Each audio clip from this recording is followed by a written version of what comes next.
ci kanam ci journée tay bi dinañ fekkaat ci rajo bi. waaw baax na bu baax tam di nuyoo ñetti yoon ci nuyoo yi tamit.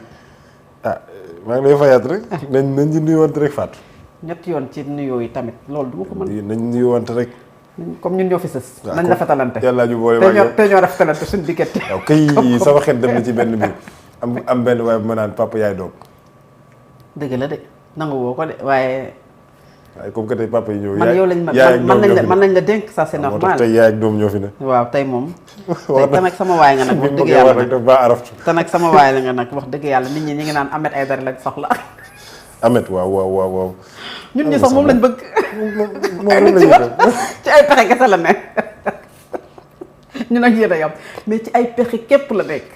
xam naa dina ko seetaan dag ko toog fa nga xamante ne plateau bu ñaaw boobu lay toog mooy plateau bu ñaaw bi fële ne fa lay toog. am na kenn ku ma gis keroog ne ma non dama foogoon ne yéen Géejawaay ngeen nekk ci plateau Ahmed Aïdara ma ne ko demal nga yegg suñu plateau bi nga xool bu Ahmed Aïdara. xam nga yaa ngi tojati. ma ne ko xam nga ne yow du benn. dina la tontu de.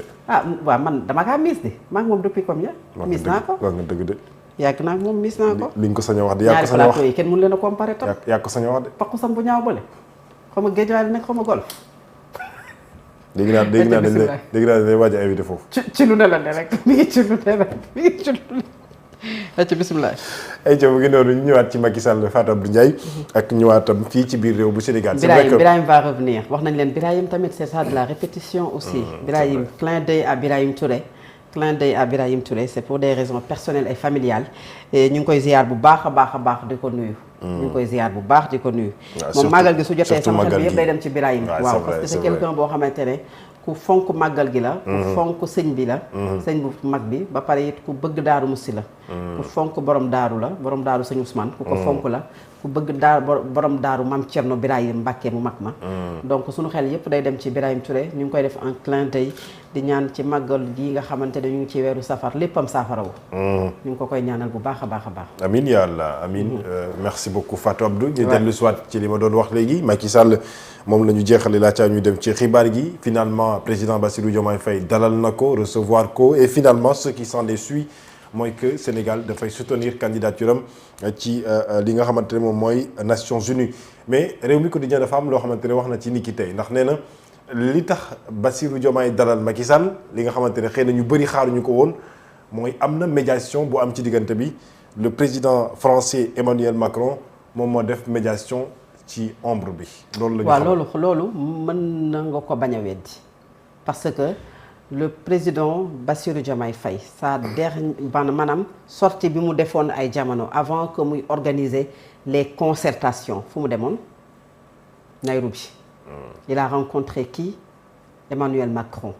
ci rencontre boobu jot na ci gisee ak le chef ak ki nga xam ne moom moo jiite le Fonds monétaire international. juste après cette rencontre 24 heures ou 48 heures bi mu yegsee Sénégal li mu njëkk a def mooy woote dialogue mais à la place du dialogue mu tuddee ko concertation avec toutes les forces vives de la nation ci concertation yi ñan la daje nan la gisanteel les anciens ministres de l'intérieur les anciens premiers ministres et les anciens ministres de l'économie ak des finances moom mooy première rencontre bi mu def et loolu ci lecture man coïncidence ou pas bokk na ci la ma jàpp ne xëy na jóge na ci Emmanuel Macron pour que cette réconciliation ak ñenn ñi nga xam ne ñoom ñoo fi nekk et même pour préparer li nga xamante ne moom mooy aujourd'hui que Macky Sall mën a ñëw sax ci réewu Sénégal et aussi même peut-être la nga xam ne moom lañ fa waxtaanee bokk na ci li nga xamante ne moom moo indi Ousmane Sonko Bassirou Diomaye Faye bokkatuñu gis-gis parce que le dialogue le PASTEF n'y est pas participé.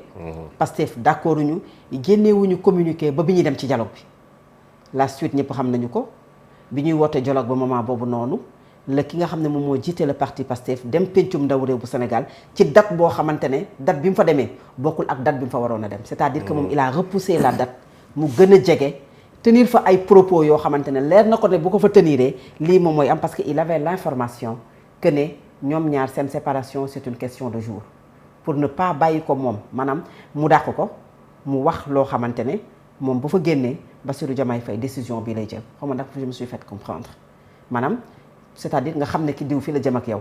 nga xam ne am na information yoo am nga précipité balaa moom muy jël décision pour di la dàq nga wax loo xamante ne da lay leer ne après loolu mën nañ ko jël comme la raison principale parce qu'il a parlé de fonds politique moom moo tax mu dàq ko fekk ne avant même muy wax waxu fonds politique bi Bassirou Diomaye Faye après son retour de Nairobi lorsqu'il a parlé des concertations jëloon na décision pour se séparer d'Ousmane Sonko si analyse laa ko teg jëloon décision pour se séparer d'Ousmane Sonko donc loolu influence Macron ci candidature bu Macky Sall ak le soutien du Sénégal su ko Rewmi Quotidien waxee mën nga ko bañ a weddi parce que bu ñu fàtte ne entre les trois hommes muy Bassirou Diomaye Faye Ousmane Sonko Macky Sall ñaar ñi ñoo ci gën a jege Emmanuel Macron que ki nga xamante ne moom mooy Ousmane Sonko.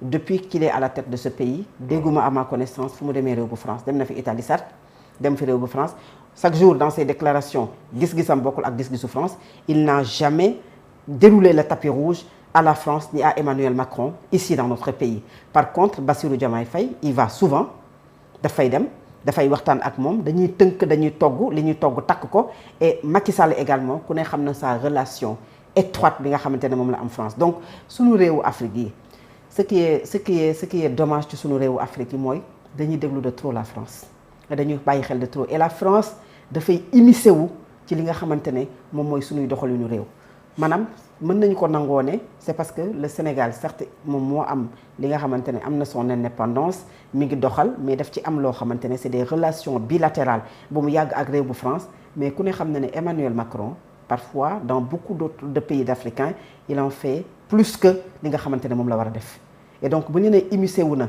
ci li nga xamante ne moom mooy le soutien du président Bassirou Diomaye Faye ci Macky Sall en bien bu ko ñenn ñi gisee noonu bu ko ñenn ñi gisee en mal de toute façon moi je pense qu'il a joué un rôle stratégique aujourd'hui ci li nga xam ne moom moo tax ba Bassirou Diomaye Faye recevoir le président Macky Sall et même lui apporter son soutien ci poste secrétaire général des Nations Unies. Vous l'avez dit Fatou Abdou Ndiaye en tout cas Ousmane Sonko moom mësul dérouler le tapis rouge pour Emmanuel Macron et la France ndax dem na sax ba recevoir ñenn ñoo xamante ne opposant Emmanuel Macron la foofii ca France ñu ñëw fii ci Sénégal. alors beneen débat beneen sujet boo xamante ne ça fait la une du quotidien Fatou Abdou Ndiaye tey un fait sociétal quand même qui est devenu trop vite viral ci réseaux sociaux yi mais aussi on en parle aujourd'hui ci quotidien yi Fabintou Gueye comme on l'appelle qui est au cœur d'une enquête de la gendarmerie. Beaucoup de quotidiens reviennent pour nous dire que c'est la fille de Mame Makhtar Gueye de Jamra qui a fait une sortie d'ailleurs pour dire que chapeau à la brigade de recherche de Faidherbe puisque jàpp na ne warul am ku ma am ndey ak ku ma amul ndey c'est-à-dire aujourd'hui ce qui pose la question mooy aujourd'hui comment se fait-il que dans nos médias souvent quand on traite des informations pareilles souvent on fait référence à une autre personne qui n'a aucun rapport avec le dossier. Et pourtant c'est interdit ci métier bi nga xam ne moom la ñu jàng je pense que Majib Sène je sais plus. exactement Ibrahima Majib bi mu ko tuddee ci mbirum borom ñaari tur yi dañ doon jël pap waajuram bu góor di ko teg. même loolu il y avait un communiqué du CORED pour dire stop. En rien ou bien en quoi une fille de plus de 20 ans qui est majeure et vaccinée maanaam tudd ko ci mbir nu mu impliqué waajuram et ça sunu quotidien yi nga xamante ne parce que sénégalais bi seetaan xamul loolu moom li mu bëgg a xam moom mooy waa kuy fat